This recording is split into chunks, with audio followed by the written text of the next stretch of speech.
Hello everyone, how are you all? I hope you guys are keeping well in your lives. My name is Ashwani Verma and I'm an English tutor. और आज के इस video lecture में मैं बात करने वाला हूँ क्लास 10th की जो प्राइमरी इंग्लिश की बुक है द फर्स्ट फ्लाइट, उसका third chapter two stories about flying. और एक्चुअली में ये वीडियो लेक्चर उस चैप्टर का सेकेंड पार्ट होने वाला है। फर्स्ट पार्ट ऑलरेडी मैं डिस्कस कर चुका हूं जो था हिज फर्स्ट फ्लाइट, जिसका वीडियो मैंने डिस्क्रिप्शन बॉक्स में, जिसके वीडियो का लिंक मैंने डाल दिया डिस्क्रिप्शन बॉक्स में, you can go and watch it there.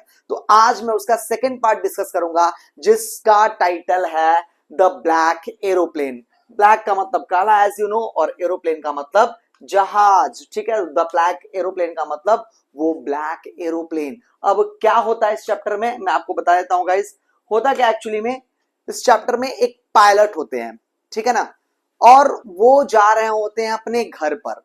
उनका घर कहां पर होता है? इंग्लैंड में। और फिलहाल वो रह कहां रहे होते हैं? फ्रांस में। फ्रांस का कैपिटल पेरिस में। तो जब वो इंग्लैंड जा रहे होते हैं, हॉलीडे पर जा रहे होते हैं, वो तो काफी खुश रहते हैं वो, और वो उड़ान भरते हैं पेरिस से। लेकिन जब वो आसमान में होते हैं, अपने एरोप्लेन में होते हैं, तो वहां पर स्टॉर्म क्लाउड्स आ जाते हैं, ठीक है ना, मतलब काले बादल छा जाते हैं, ठीक है ना। और उनको भाई क्या करना पड़ता, उन ब्लैक क्लाउड्स के बीच से होकर के गुजरना पड़ता है, ठीक है ना। और जब वो ब्लैक क्लाउड्स के बीच में जाते हैं तो अपना रास्ता खो जाते हैं, वो भटक जाते हैं वहां पर।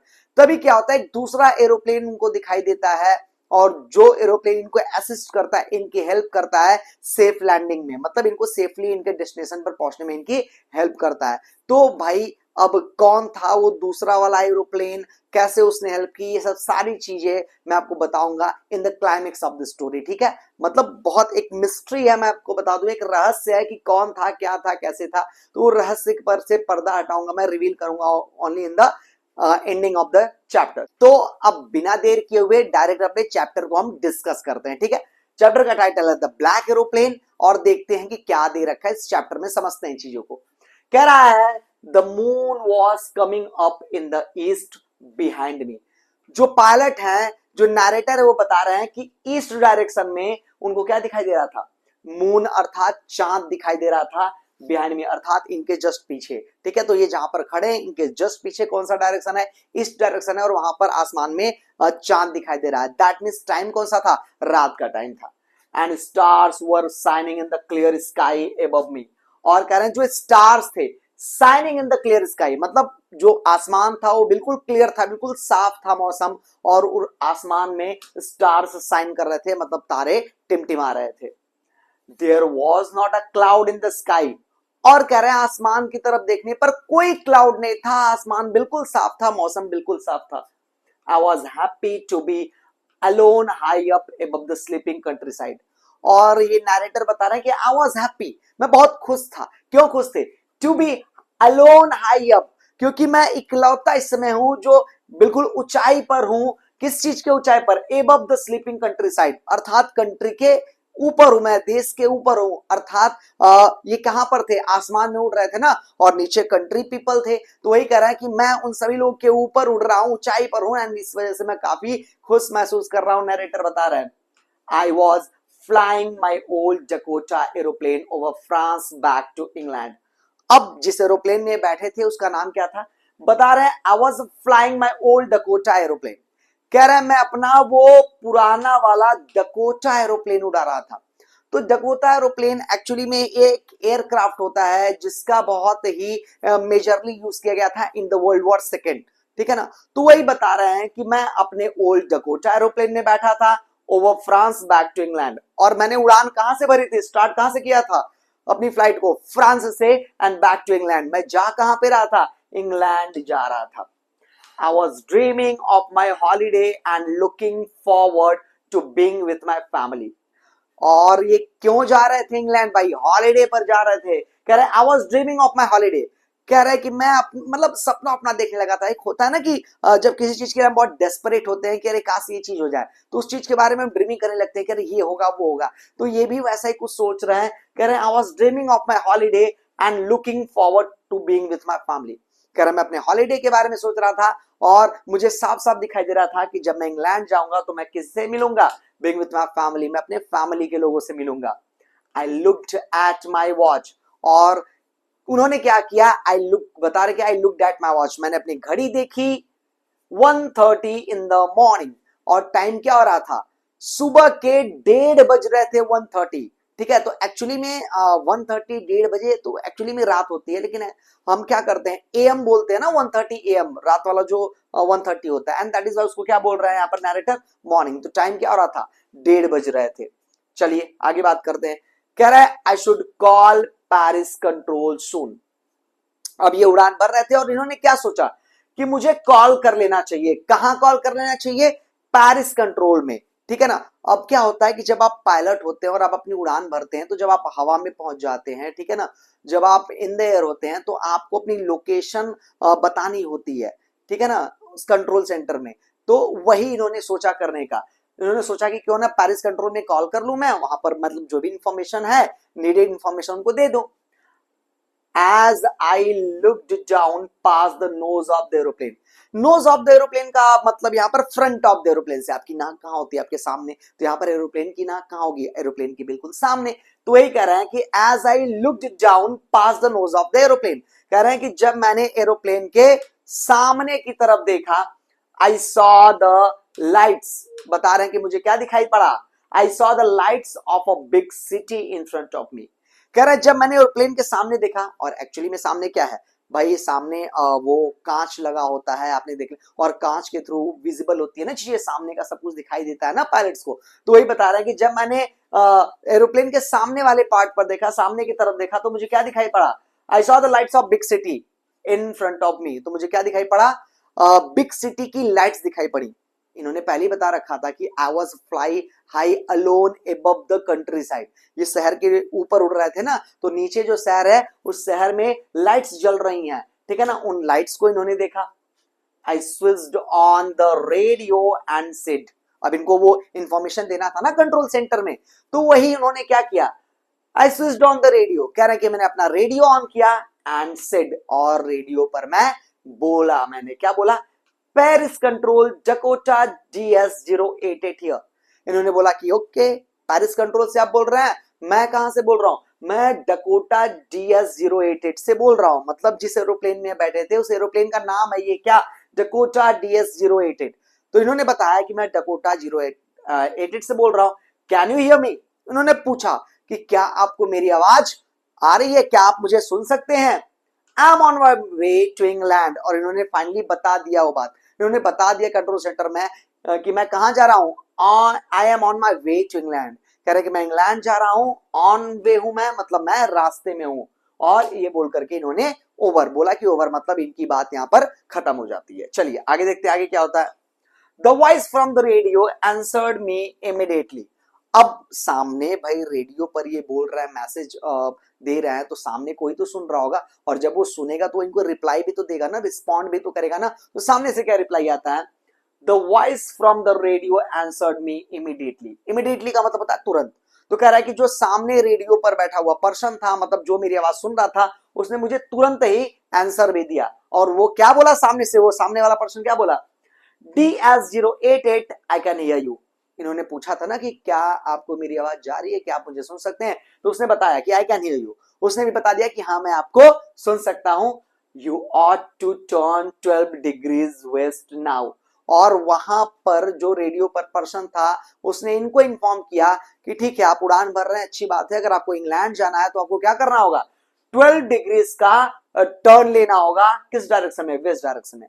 तो एक्चुअली जब एरोप्लेन्स उड़ती हैं तो एक प्रॉपर रडार पर उनको उड़ना होता है, ठीक है ना। और जो कंट्रोल सेंटर में होते हैं रडार पर देखते रहते हैं कि एरोप्लेन कहां जा रहा है, किस डायरेक्शन में जा रहा है, और उनको पता होता है कि कब किधर टर्न करना है। तो वो उधर से मैसेज फॉरवर्ड करते रहते हैं पायलट्स को। तो वहां से मैसेज आया पायलट को कि आपको क्या लेना पड़ेगा, 12 डिग्रीज का टर्न लेना पड़ेगा वेस्ट डायरेक्शन में। और उसने भी ये बोल करके अपनी बात ओवर कर दी, मतलब सामने वाले की बात भी यहां पर खत्म होती है। कह रहे हैं कि I checked the map and the compass. अब इन्होंने अपना मैप चेक किया और कंपास चेक किया। कंपास एक्चुअली इनको जो टर्न लेना है 12 डिग्री का, वो टर्न वगैरह लेने में हेल्प कौन करेगा, वो कंपास ही तो करेगा ना। वो कंपास बताएगा कि कितना टर्न लेना है, क्या एंगल से टर्न लेना है, ये सब चीजें। तो वही कह रहे हैं कि मैंने अपनी मैप चेक किया, मैंने अपना कंपास चेक किया, switched over to my second and last fuel tank. और ये सब चेक करने के बाद उन्होंने क्या कर दिया, उन्होंने अपना second and last fuel tank switch on कर लिया, अर्थात जो उनका मेन फ्यूल टैंक है शायद उसमें तेल खत्म हो चुका है और अब केवल और केवल तेल कहां बचा हुआ है, उनके सेकेंड फ्यूल टैंक में, और सेकेंड ही लास्ट है, मतलब टोटल 2 ही फ्यूल टैंक हैं। तो उन्होंने अपना second and last fuel tank on कर लिया and turned the Dakota 12 degrees west towards England, और फाइनली अपने डकोटा को उन्होंने 12 डिग्रीज का टर्न ले लिया एंड जो किस तरफ जाएंगे अब, वो 12 डिग्री का टर्न लेने के बाद टुवर्ड्स इंग्लैंड, इंग्लैंड की तरफ वो चल पड़े। तो everything was going so well until now, अब तक सब कुछ बहुत अच्छे से चल रहा है, आराम से उन्होंने अपनी फ्लाइट स्टार्ट करी है, आराम से वो उड़ रहे हैं आसमान में, आसमान बिल्कुल साफ है, वो जा रहे हैं इंग्लैंड हॉलीडे पर अपनी फैमिली से मिलने के लिए, काफी डेस्परेट है, काफी खुश है वो। चलिए आगे देखते हैं क्या होता है भाई, कैसे ट्विस्ट एंड टर्न्स आते हैं। अब देखते हैं क्या होता है, कह रहा है कि I will be in time for breakfast. अब ये क्या सोच रहे हैं कि I will be in time for breakfast, I thought, अब ये सोच रहा है कि मैं ब्रेकफास्ट के टाइम तक तो पहुंच जाऊंगा, रात के 1:30 बज रहे हैं और ब्रेकफास्ट का टाइम सुबह के टाइम होगा, तो इनको क्या लगा कि फिलहाल 1:30 बज रहे हैं तो कम से कम सुबह के टाइम तक मैं इजिली इंग्लैंड पहुंच जाऊंगा। A good big English breakfast, और क्या सोच रहे हैं ये, क्या फैंटेसाइज कर रहे हैं, एक गुड इंग्लिश ब्रेकफास्ट को फैंटेसाइज कर रहा है, मतलब मन में सोच रहे हैं कि चलो आज इंग्लिश ब्रेकफास्ट करने को मिलेगा, इंग्लैंड का मतलब अपने घर का ब्रेकफास्ट करने को मिलेगा, क्योंकि अभी फिलहाल तो घर से दूर रह रहे थे ना, फाइनली घर जा रहे हैं तो काफी खुश हैं वो कि चलो ब्रेकफास्ट करूंगा मैं घर पे चल करके। एवरीथिंग वाज गोइंग वेल, और जैसा कि मैंने अभी बताया था कि everything was going so well, सब कुछ बहुत सही जा रहा था, it was an easy flight, और आराम से बहुत इजीली ये अपनी उड़ान भर रहे थे, अपने घर जा रहे थे।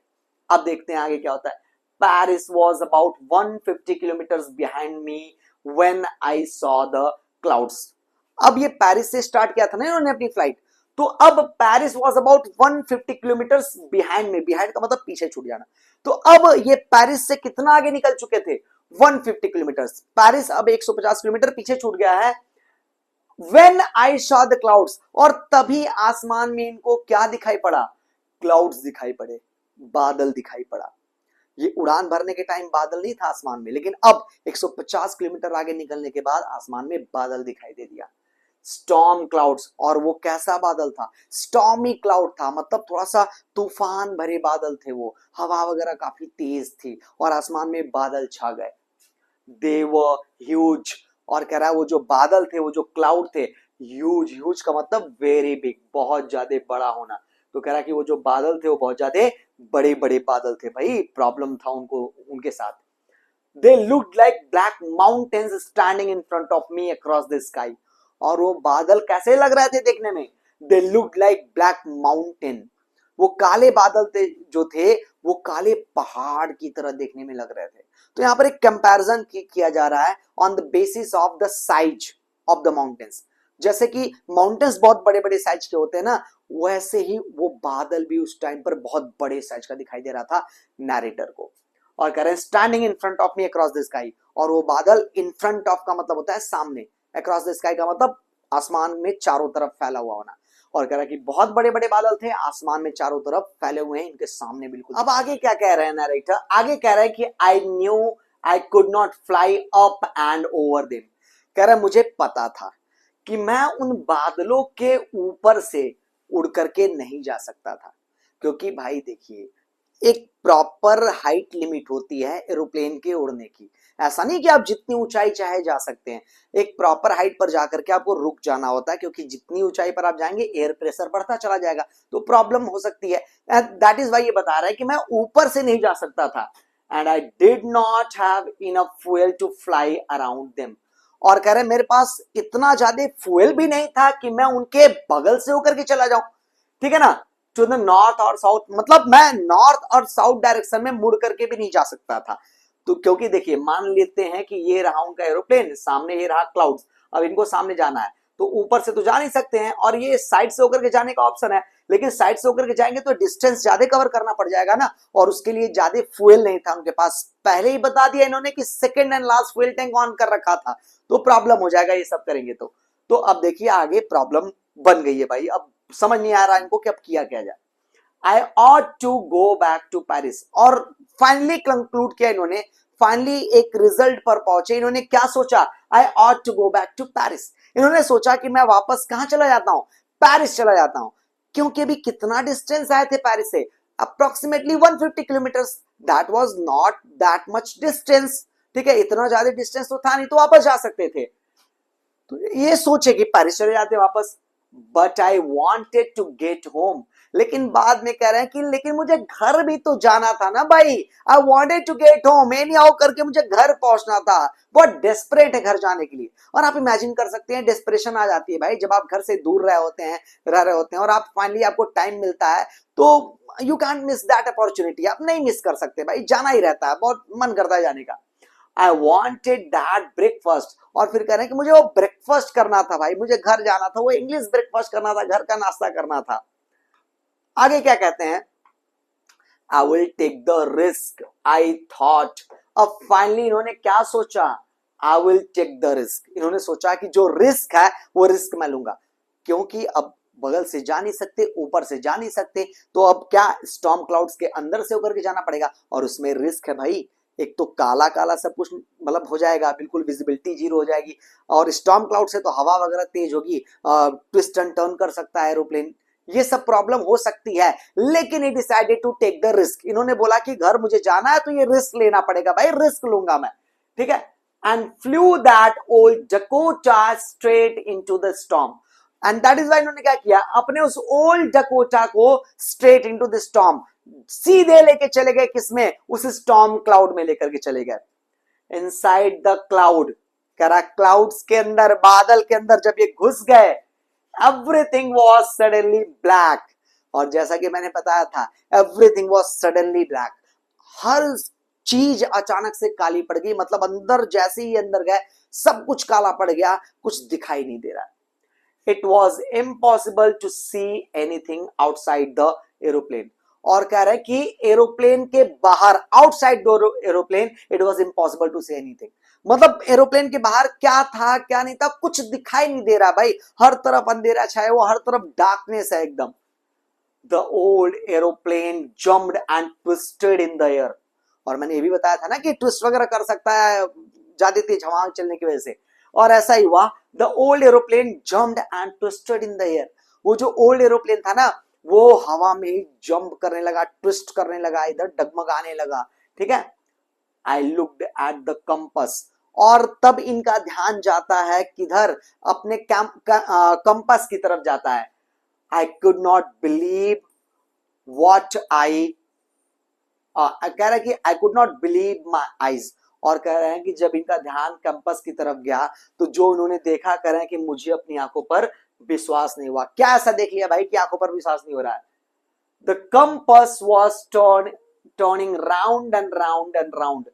क्या देखा इन्होंने कि जो कंपस है ना, वो turning round and round and round. ठीक है, वो गोल गोल घूमे जा रहा है, घूमे जा रहा है। और ऐसा कब होता है? जब कंपस वगैरह खराब हो जाता है, तो वो एक प्रॉपर लोकेशन लोकेट नहीं कर पाता है, दैट इज वाई वो घूमती रहती है उसकी सुइयां। और ऐसा ही देखा इन्होंने, मतलब समझ में आ गया था कि कंपस खराब हो गया है।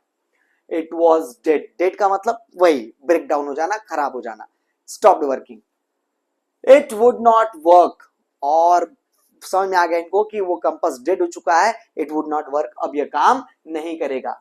The other instruments were suddenly dead too. और जो दूसरे इंस्ट्रूमेंट्स थे एरोप्लेन के अंदर, जो दूसरे इलेक्ट्रॉनिक गैजेट्स थे, इंस्ट्रूमेंट्स थे, वो भी वर सडनली डेड टू। वो सब भी धीरे धीरे बंद हो गए। मतलब बादल के अंदर चला गया तो जो नेटवर्क है, कनेक्टिविटी है, सब कुछ खत्म हो जाएगा ना, तो सारे इंस्ट्रूमेंट्स डेड पड़ गए अचानक से। I tried the radio. अब एक ऑप्शन इनके पास दिखाई दिया कि क्यों ना करते हैं कि रेडियो से मैसेज भेजते हैं। जैसे मैसेज भेजा था ना भाई, जब वो फ्लाइट लेकर के निकल गए थे, तो बताया था कि मैं निकल गया हूं इंग्लैंड के लिए एंड ऑल दैट। तो इन्होंने फिर से कोई सोचा कि क्यों ना एक बार फिर से मैसेज सेंड करते हैं। Paris control, Paris control. और रेडियो का रिसीवर उठाया उन्होंने और बोला पेरिस कंट्रोल, पेरिस कंट्रोल। मतलब बात करना चाहते हैं पेरिस कंट्रोल पर, तो बोल रहे कि कोई है वहां पर सुनने वाला? Can you hear me? फिर से पूछते हैं कि क्या आप मुझे सुन सकते हैं? There was no answer। लेकिन इस बार कोई भी आंसर नहीं आया, कोई भी जवाब नहीं आया।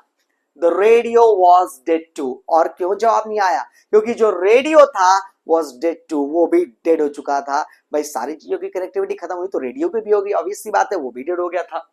आई had no radio, no compass and I could not see where I was. अब कह रहा है, देखो सिचुएशन कितनी डेस्परेट हो चुकी है। कह रहा है कि आई हैड नो रेडियो, मेरे पास ना तो रेडियो था ना तो कंपास था, and I could not see where I was. और ये कहां है कहां नहीं है ये कुछ देख ही नहीं सकते हैं, क्योंकि सामने सब कुछ क्या दिखाई दे रहा है? डार्क दिखाई दे रहा है, अंधेरा दिखाई दे रहा है, तो कुछ नहीं दिखाई दे रहा सामने की कहां है। लोकेशन अपना ट्रेस ही नहीं कर पा रहे थे कि उस समय थे कहां। I was lost in the storm. और इनको समझ में आ चुका था कि ये उस स्टॉर्म क्लाउड्स में लॉस्ट अर्थात खो चुके हैं। देन तभी क्या होता है? इन the black clouds quite near me. तभी क्या होता है? बता रहे कि मेरे पास में ही, नियर में, ब्लैक क्लाउड्स में ही, आई सॉ अनदर एरोप्लेन। तभी क्या होता है? अब मिरेकल गॉट हैपेंड। तभी एक चमत्कार होता है, करिश्मा होता है भाई। क्या होता है? उनके बगल में ही क्या दिखाई पड़ता है? अनदर एरोप्लेन, एक दूसरा एरोप्लेन दिखाई दे पड़ता है।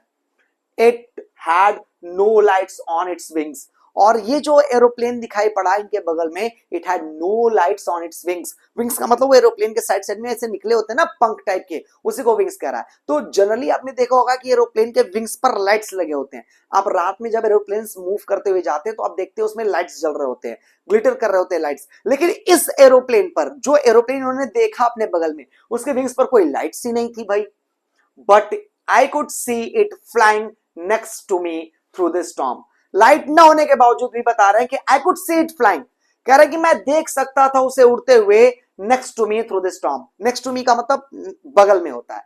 तो कह रहे हैं कि लाइट ना होने के बावजूद भी मैं देख सकता था कि वो मेरे बगल में उस स्टॉर्म में उड़ रहा था। ठीक है ना? तो ये भी एक बहुत ही अपने आप में स्ट्रेंज बात है ना, कि भाई देखो अभी उन्होंने बोला था कि बाहर कुछ दिखाई नहीं दे रहा था, ठीक है ना, और अचानक से वो बगल में जो ब्लैक एरोप्लेन था वो दिखाई भी दे गया।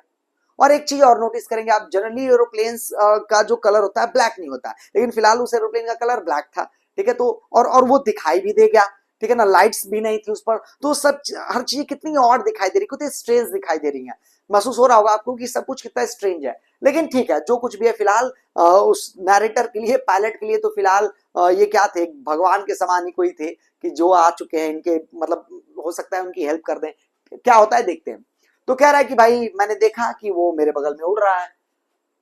आई could see the pilots face. और बता रहा है कि मैंने पायलट का चेहरा भी देखा। आई could see the pilots face turned towards me. और क्या देखा इन्होंने कि पायलट ने जो चेहरा है इनकी तरफ टर्न किया, अपना चेहरा इनकी तरफ घुमाया। ठीक है, I was very glad to see another person. और ये बता रहा है नैरेटर कि I was very glad. Glad का मतलब होता है हैप्पी। और कह रहा है कि मैं बहुत खुश था टू सी अनदर पर्सन, अर्थात एक दूसरे शख्स को वहां पर, एक दूसरे पर्सन को वहां पर देख करके काफी खुश थे। He lifted one hand and waved।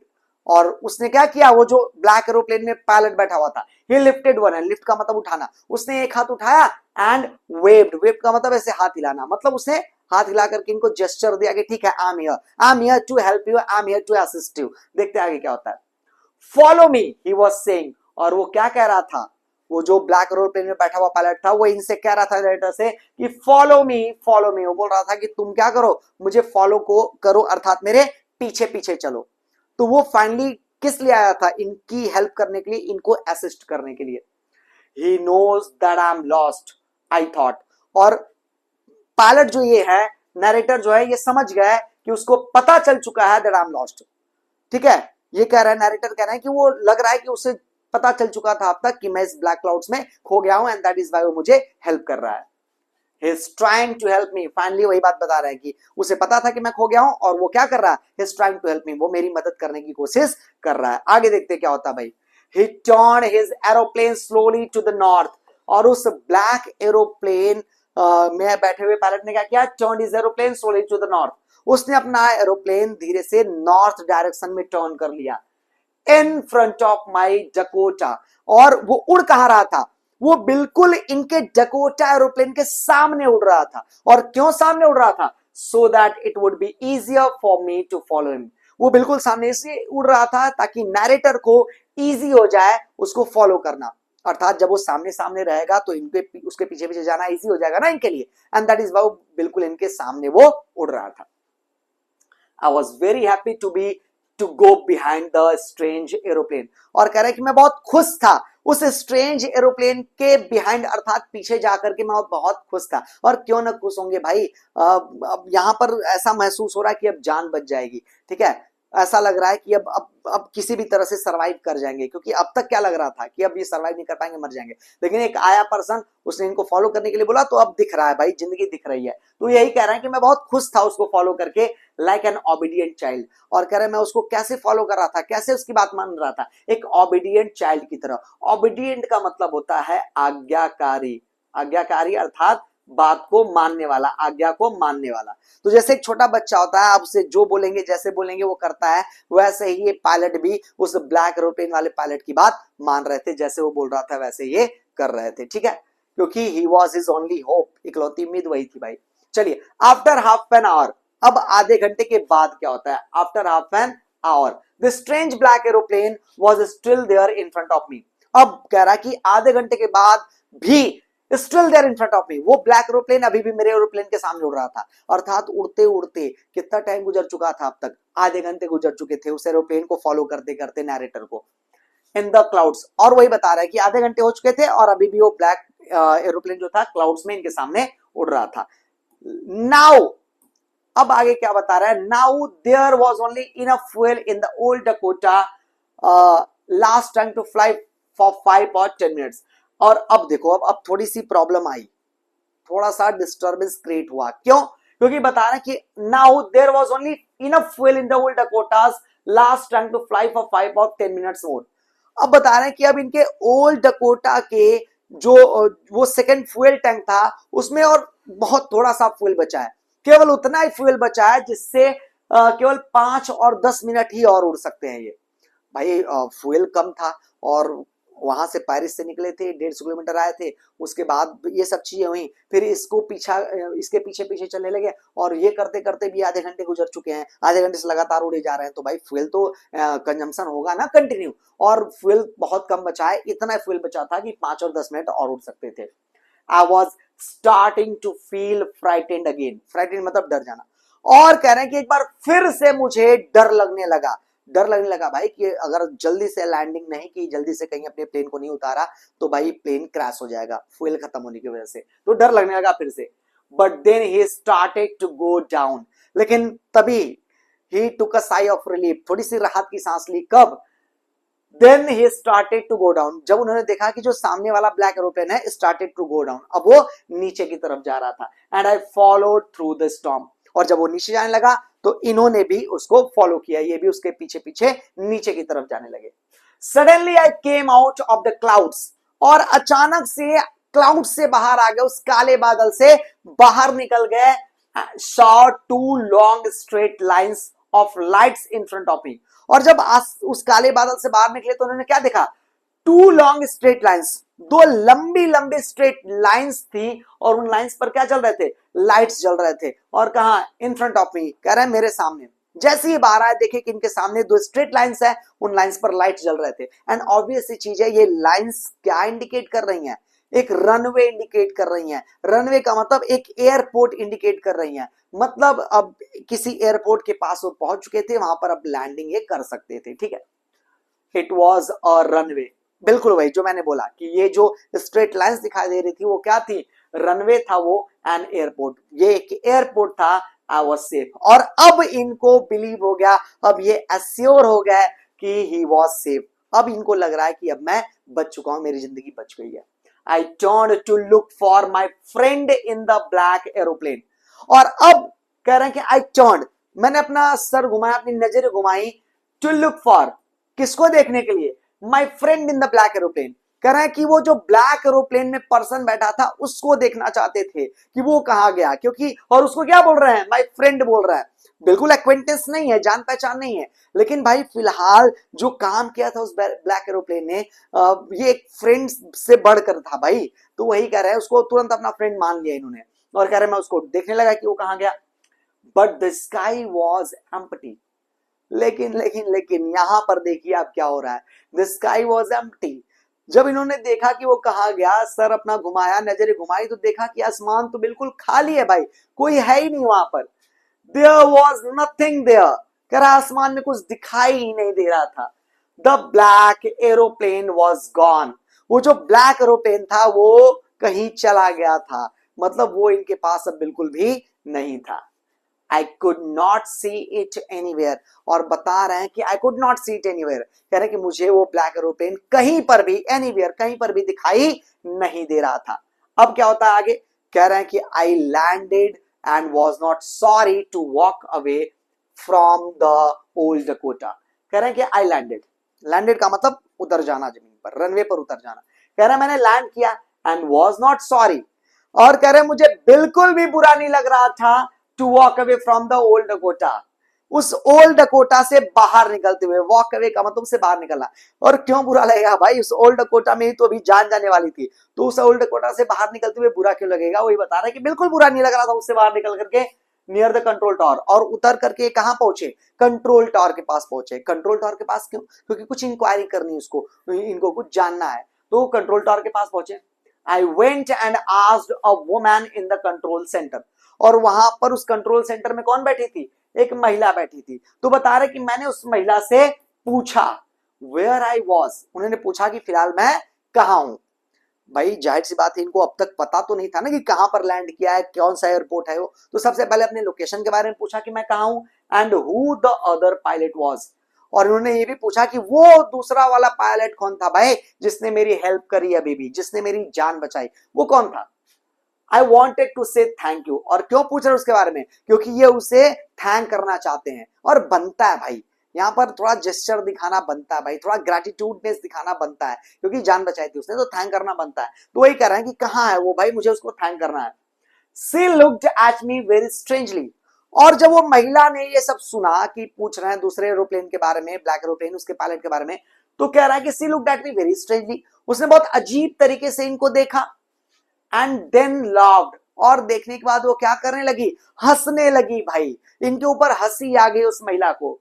और वो कहती है अनदर एरोप्लेन, वो कह रही है दूसरा एरोप्लेन, अब देयर इन दिस स्टॉर्म, वो भी इस स्टॉर्म में, वो भी इस आंधी तूफान में दूसरे एरोप्लेन के बारे में पूछ रहे हो तुम। No other aeroplanes were flying tonight, और फाइनली बहुत शॉकिंग रिस्पॉन्स दिया उसने। वो क्या कहती है इवेंचुअली, कहती है no other aeroplanes were flying tonight, कह रही कि आज रात कोई दूसरा एरोप्लेन तो उड़ ही नहीं रहा है भाई। किस एरोप्लेन की बात कर रहे हो तुम, कहां कोई एरोप्लेन है, यहाँ पर कोई रहेगा तब तो मैं तुम्हें बताऊंगी ना, कोई है ही नहीं आसमान में दूसरा aeroplane. Yours was the only one I could C on the radar, और वो कहती है कि ये तुम्हारा जो एरोप्लेन है, जो अभी लैंड कराया तुम, ये इकलौता, ओनली वन, इकलौता एरोप्लेन है जिसको मैंने आज रडार पर देखा था। इवेंचुअली उसने बहुत अजीब सा रिप्लाई दिया कि कोई दूसरा एरोप्लेन उड़ ही नहीं रहा था आसमान में, भाई किसकी बात कर रहे हो तुम। ठीक है ना, अब देखते हैं क्या होता है। अब नैरेटर सोचने पर मजबूर हो जाएंगे ना कि भाई वो कौन था, क्या था। तो कह रहे हैं कि so who help me to arrive there safely without a compass और अ रेडियो। अब ये सोचने लगे कि so who help me to arrive there safely, वो सोच रहे हैं कि तब वो कौन था भाई, who help me to arrive there safely, किसने मेरी हेल्प करी सेफली अराइव करने में, विदाउट अ कंपास और अ रेडियो, मतलब कंपास भी नहीं था मेरे पास, रेडियो भी नहीं था, कुछ नहीं था। I was so desperate, I was so helpless, and who was that man who helped him, who helped me, कौन था वो, ये सब सोच रहे हैं बेचारे। And without any more fuel in my tanks, और कह रहे हैं उसने मेरी मदद तब की थी जब ना मेरे पास कंपास था, ना रेडियो था, ना मेरे पास ज्यादा फ्यूल था।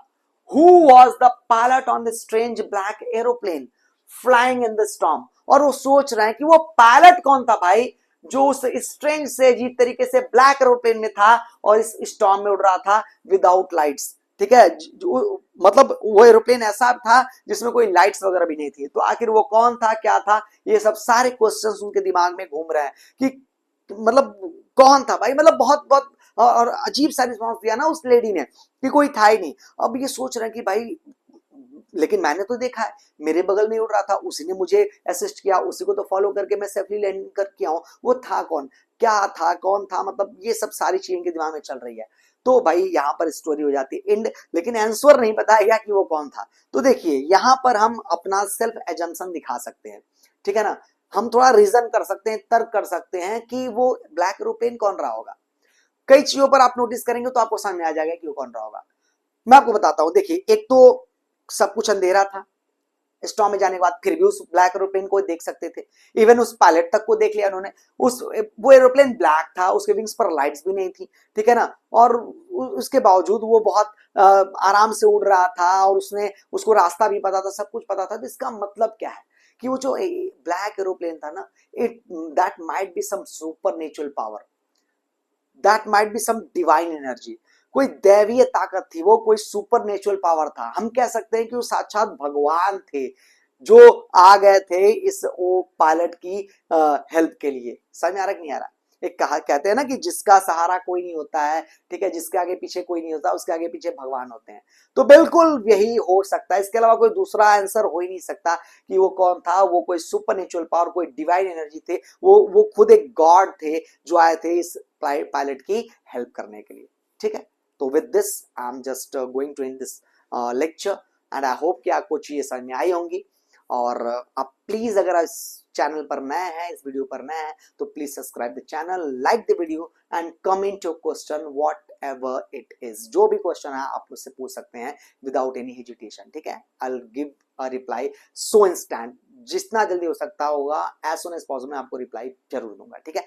तो thank you so much, it's time to take farewell from you guys, ठीक है। और नेक्स्ट वीडियो भी मेरे आते रहेंगे, और जो पहला पार्ट है वो मैंने चैनल पर अपलोड कर दिया है, लिंक भी डिस्क्रिप्शन बॉक्स में आप जाकर के वहां पर देख सकते हैं। Thanks for being with me guys, thank you so much, thanks a lot, thank you.